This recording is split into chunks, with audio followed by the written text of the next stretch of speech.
more than 30 Cheeto.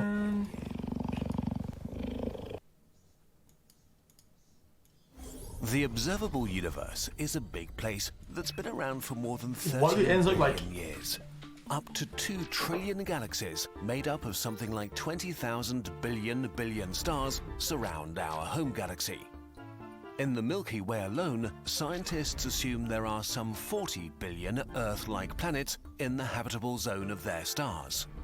When we look at these numbers, it's hard to imagine that there is nobody else out there. It would change our perception of ourselves forever if we found others. Just knowing that this vast place is not dead would shift our perspective outwards and could help us get over our irrelevant quarrels. But before looking for our new best friends or worst enemies, we have a problem to solve. What are we actually looking for? Friends.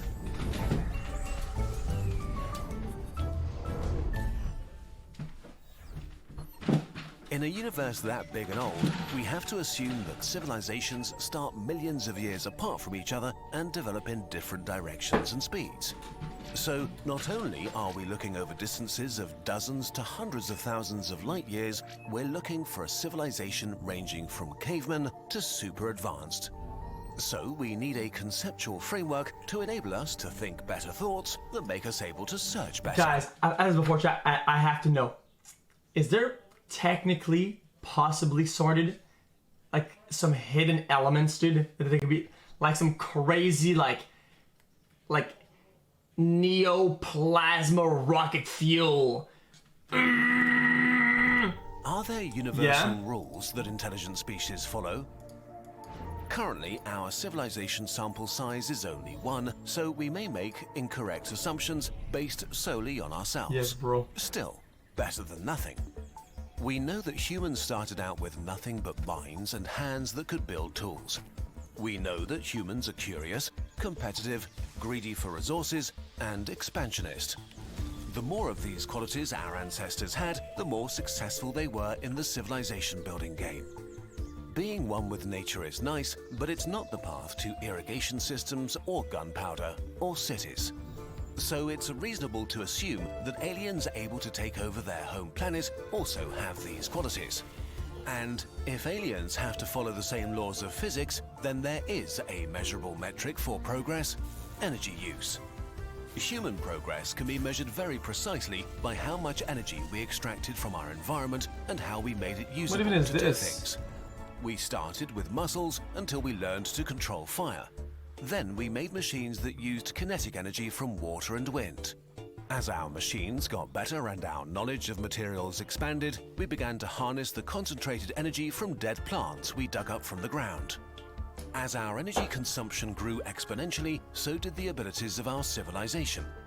Between 1800 and 2015, population size had increased 7-fold, while humanity was consuming 25 times more energy. It's likely that this process will continue into the far future. Based on these facts, scientist Nikolai Kardashev developed a method of categorizing civilizations from cave dwellers to gods ruling over galaxies.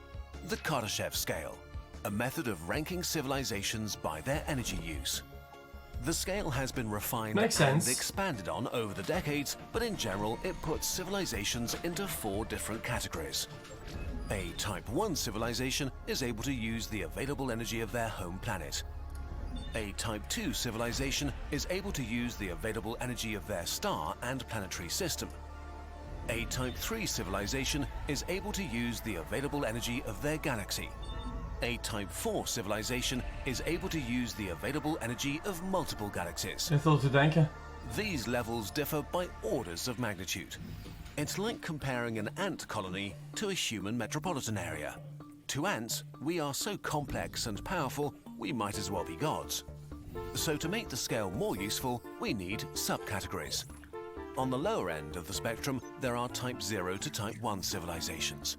Anything from hunter-gatherers to something we could achieve in the next few hundred years. These might actually be abundant in the Milky Way. But a civilization that is not actively transmitting radio signals into space might be as close as our nearest stellar neighbor, the Alpha Centauri system, and we would have no way of realizing they exist. Wait, what is that? But even if they transmitted radio signals like we do, it might not be very Centaur. helpful.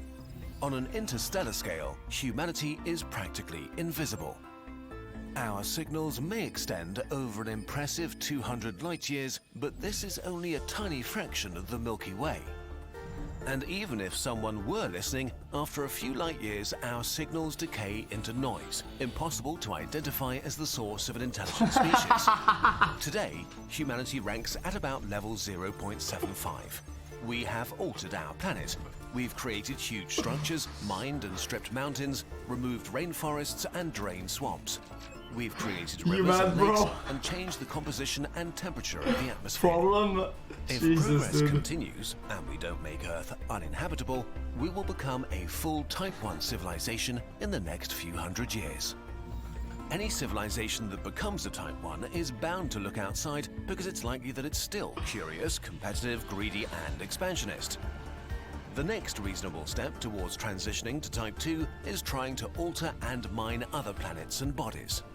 This might start with outposts in space, transition to infrastructure and industries near the home planet, move on to colonies, and end with terraforming other planets by changing their atmosphere, their rotation, or position.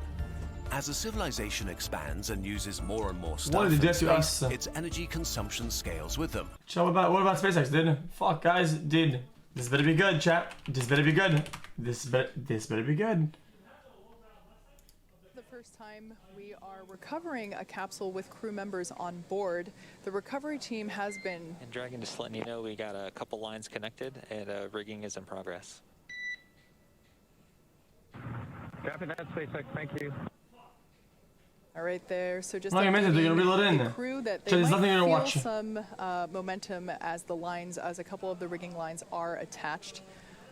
There look at all the party boats. First good shot of the individual who is placing that rigging equipment. Again, that's someone that's highly specialized and very well trained for these operations. I missed it. As I was saying, the recovery team has rehearsed and practiced this with Bob and Doug themselves, actually, in a test capsule, practicing the egress as well as they have practiced the recovery process many times, and actually through those practice runs, they have effectively cut the recovery period in half from the initial Demo 1 mission. Speed run. So it's really nice to see that the process itself, after being rehearsed and guys, the quality sucks. I know, chat. Apparently they couldn't get an Android sponsor. They had to go with Apple. Safety is the #1 priority. So making sure that only personnel involved in active recovery operations are present on the deck. You may have heard us mention before that there are about 40 people on board today, but we certainly don't want anyone in danger or to fall overboard. That guy intentionally jumped. Speaking of falling overboard. We're ready, thank you. All right, so the crew was just told in the next 30 seconds, they have the lines affixed, so they're going to start lifting the capsule up out of the water. And at this point, the communication. Most people that call that Joe cringe are Apple users. Like, we get it, dude. You're mad. Yeah, it happens, dude. So there we can see the lift. If that camera was bad, just wait till the next model comes out. Yeah, so now now that A-frame's going to start swinging it back. And it's bound right for that nest at the bottom of your screen. Oh, shit.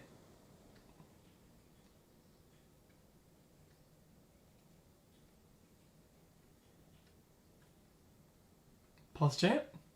So there we're getting a better shot of all the points in which Dragon is tethered to the hydraulic lift, ensuring that it isn't swinging freely.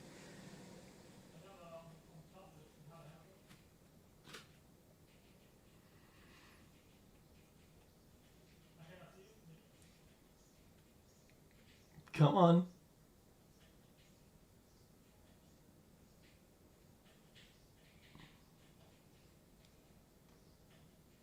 There we can see Dragon Endeavour being carefully set down into the recovery nest on top of Go Navigator. Easy, dude. Dragon SpaceX, welcome aboard the recovery vessel. Recovery personnel are completing final checks and preparing to translate you to the egress platform. Wait. Be happy, thank you. So for the They're first still inside. time in 2 months, NASA astronauts Bob Behnken and Doug Hurley are on some sort of ground. I guess we can't call it solid ground because it is a ship. However, it is the first time that they are not in space, on a rocket, or bobbing in the ocean. Cool, man. So now that they're in the nest, they're going to start translating it forward. And Dragon's going to move into essentially the hangar section underneath that helipad and then up to that recovery platform that we saw a little bit earlier. Chat. Are they going to get dizzy a lot since their bodies are used to like fighting gravity with like their blood and shit? Yeah, that's what I would think. Damn. So at some point, they may embark on the largest project a lower Type 2 civilization can take on, harnessing the energy of their star by building a Dyson swarm. Once this megastructure is finished, energy has become practically unlimited for molding the home system however they see fit. If they are still curious, competitive, greedy, and expansionist, and now have complete control over their home system, stellar infrastructure in place, and the energy output of a star, the next frontier moves to other stars light years away. For a Type 2 civilization, the distance to other stars might feel like the distance between Earth and Pluto does to us today. Technically within reach, but only with immense investments in terms of time, ingenuity, and resources. This begins their transition towards Type 3. This step is so far beyond us that it becomes hard to imagine what exactly these challenges will look like and how they'll be solved. Will they be able to find a solution to the vast distances and travel times of hundreds or thousands of years? Will they be able to communicate and keep a shared culture able to and fix a biology watch? between colonies light years Probably apart? not. Or will they split into separate Type 2 civilizations? Maybe even different species? Are there deadly challenges between the stars? So the closer a species gets to Type 3, the harder it becomes to fathom what it might actually look like. They might discover new physics, may understand and control dark matter and energy, or be able to travel faster than light. We might be unable to grasp their motives, technology, and actions. Humans are the ants, trying to understand the galactic metropolitan area. Why is it so ugly? A high Type 2 civilization might already consider humanity too primitive to even talk to. A Type 3 civilization might feel about as like we feel about the bacteria living on the anthill. Maybe they wouldn't even consider us conscious or our survival relevant. We could only pray that they're nice gods. But the scale doesn't necessarily end here. Yeah, Some we're not very scientists intelligent, suggest there that's might be true. Type 4 and Type 5 civilizations whose influence stretches over galaxy clusters or superclusters, structures comprising thousands of galaxies and trillions of stars. Ultimately, there might be a Type Omega civilization, able to manipulate the entire universe and possibly others. Type Omega civilizations might be the actual creators of our universe for reasons beyond our comprehension. Maybe they were just bored. As flawed as this classification may be, this thought experiment is already telling us interesting things. If our ideas about the nature of species that form interstellar civilizations interesting, though. I is like sort of it. correct, then we can be pretty sure that there are no civilizations of Type 3 and beyond near the Milky Way. Their influence would in all likelihood be so all-encompassing and their technology so far above our own that we couldn't miss them. The galaxy should flash with their activity in thousands of star systems. We should be able to see or detect their artifacts or movements between different parts of their empire. Even if a Type 3 civilization did exist in the past and died a mysterious death, we should be able to detect some of the remnants of their empire. But when scientists looked, they didn't find remnants of harvested stars, decaying megastructures, or scars of great interstellar wars. So they're very likely not out there and never were.